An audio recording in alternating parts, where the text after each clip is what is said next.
Hi, my name is Sarah, and I'm going to show you how I do skin retouching. This is the photo we'll be working with, the after, and this is what it looked like before I did my retouching. I'd like to thank Kara for letting me show her face to the world. Okay, I'm going to delete my after layer because we don't really need to see that right now.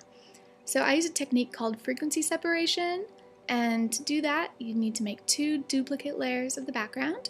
And we're going to rename the first layer to color, the other one to texture. And basically we're isolating the color on one layer and the texture on the other. So on your color layer, you want to go to Filter, Blur, Gaussian Blur. And you basically want to just increase the radius until you can see the colors kind of blending together. 25 works well for this one. Hit OK. And now you want to go to your texture layer. Go to Image, Apply Image, and for your layer, select your color layer, because basically we're just adding the texture back. Set your blending mode to subtract, scale to offset 128, and hit OK.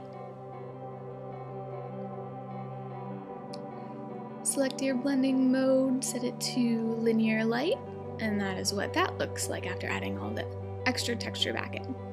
So I like to start with my color layer, and for this I use the clone stamp. Opacity and flow set anywhere between 30 and 50%. And I usually like to start underneath the eyes. I feel like that makes the biggest difference. So you just want to clone color from the higher point of the cheekbone, which is usually brighter, and bring it up underneath the eyes. So I'm going to do that on both sides. And I also like to make just a duplicate of the background layer to just turn on and off as I'm doing everything. You can group the layers and just turn that group on and off, but this just works better for me.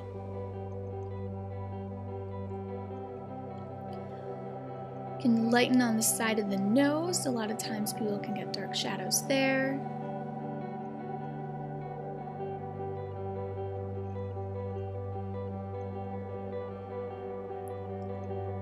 And then on the bottom of the nose, a lot of people have redness, discoloration, and again, shadows. So we're basically just smoothing out the skin tone, evening it out, just general brightening, and reducing redness.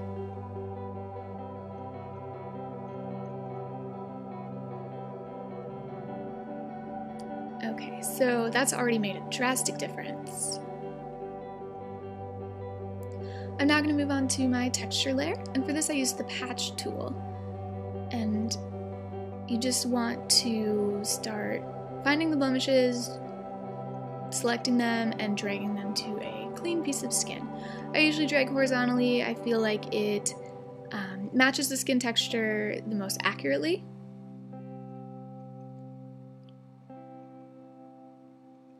Once again, thank you, Kara, for letting me zoom in on your face.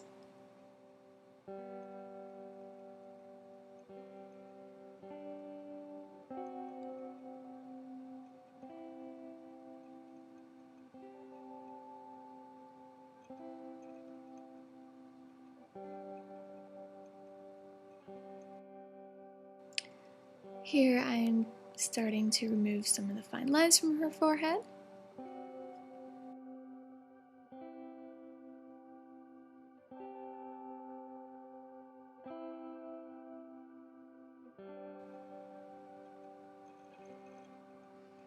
So here we still have some redness left over from that area, so I'm going back to my color layer and cloning over it to reduce that redness a bit. Back to the texture layer, again working on some of those fine lines.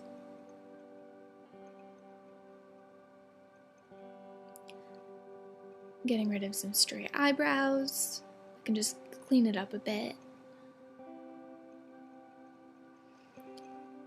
Flyaway hairs on the face, I absolutely hate. So again, using the patch tool, just select it. You can just do part at a time to make sure you have the most control over it. I just use my trackpad on my MacBook for everything. I don't use a tablet, I don't use a mouse.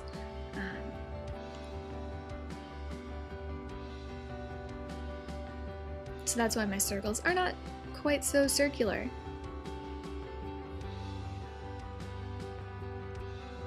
Again, just continuing to remove any little spots or blemishes.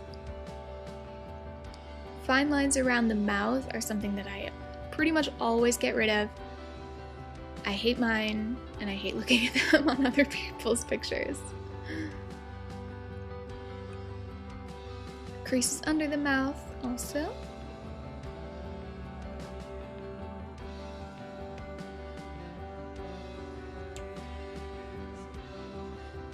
So at the moment, our before and our after. I like to get rid of these lines that kind of separate the under eye circles from the higher points of their cheekbones and sides of their nose, just to give a smoother transition between those parts of the face.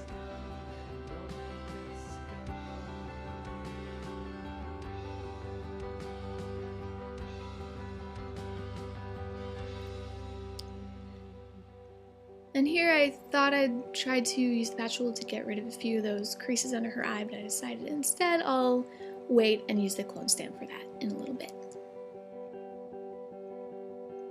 I hate when that happens. I'm really bad at circling things.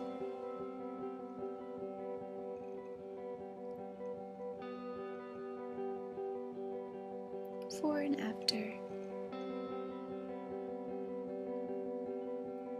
Now I'm going to go in with my clone stamp on the texture layer just to smooth out any texture that is unwanted, such as underneath the eyes, just to kind of soften those lines.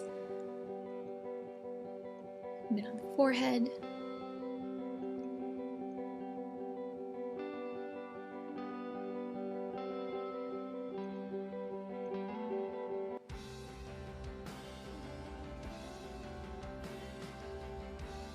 Sides of the nose.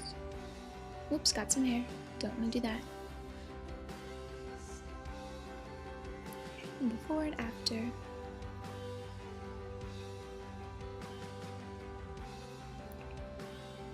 That was kind of bothering me, so I decided to fix that too.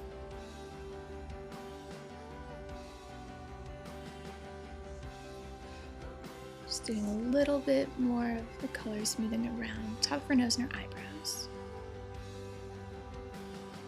Okay, now we're going to start with dodging and burning. To do that, you want to make a new layer, set it to soft light, and fill with 50% gray. So you want 2 of those layers, one named dodge, the other named burn. On these, I just used the dodge tool and the burn tool, set to midtones at 12% exposure for each. You can paint with white and paint with black. You can use curved layers for this. There are a lot of different ways to do dodging and burning. So I usually start out around the eyes, the whites of the eyes, lightening the iris, the inner corner of the eyes underneath the brow bone. Things that a girl would normally do with makeup, brightening the inner corners and under the brow bone. Now brightening under the eyes a bit. We removed most of the discoloration, but now we're just brightening a bit more down the center of the nose.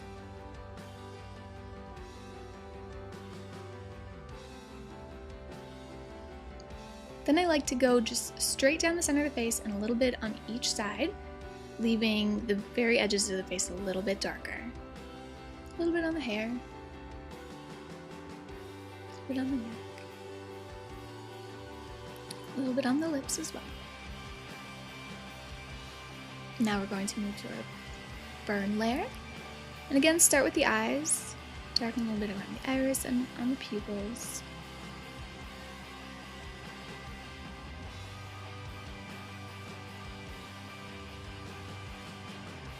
So I have this little eyelash that is driving me completely insane, so I'm going to get rid of that also on the texture layer using the patch tool. All better. Back to the burn layer. Darkening the eyebrows a little bit, especially on the inner parts. They tend to be a little bit lighter. If you darken the outer corner of the eye, it can make it look like the eye is lifted a bit. So if you have someone who maybe has an eye that squints a little bit more, or just looks a little droopy, I guess, if you darken that outer corner, it'll make it look a little bit more lifted. Cheekbones are my favorite. I love adding definition to cheekbones. And now just all around the tops of the forehead, underneath the jawline, to make the face appear a little bit slimmer and more defined. I'm darkening the eyeliner a little bit and mascara.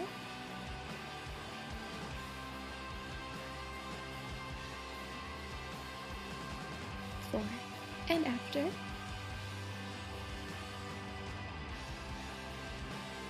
So I think I did a little bit too much burning above the eye, and I'm actually going to be adding some yellow eyeshadow, so I don't want too much going on, so I'm just going to erase a little bit of that. But I still left it on the corner. So I'm going to do a new layer set to soft light, which is a black paintbrush set to, you know, it can be pretty high. And I'm going to fill in the gaps of the eyeliner so you don't see those little spots of white.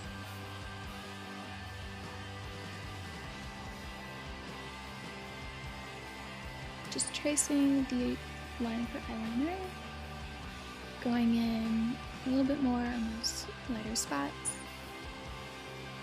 You can clean it up using the eraser to get a more precise line.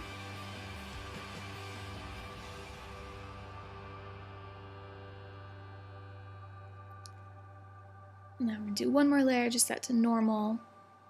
Again, and go in just to those little spots.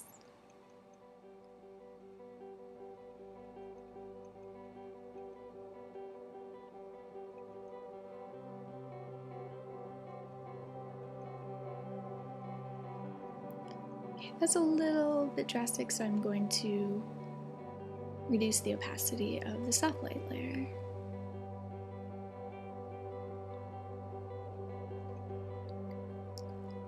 Now we're going to add some yellow eyeshadow. Set your layer to color. I'm going to take a yellow color to match the shirt that she's wearing and her earrings. I'm going to apply that just to the lid of her eye. Below the crease, we'll be cleaning up whatever goes above the crease once we're done with this.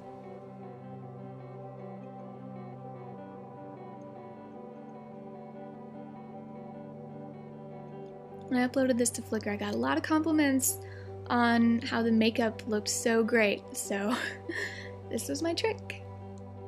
Obviously, it's awesome to have a makeup artist on hand to do things like this, but Kara and I just sort of spontaneously shot and didn't really have anything too specific in mind, and I just loved how this little bit of yellow added to the photo. So I'm erasing the yellow off the eyeliner, or the fake eyeliner.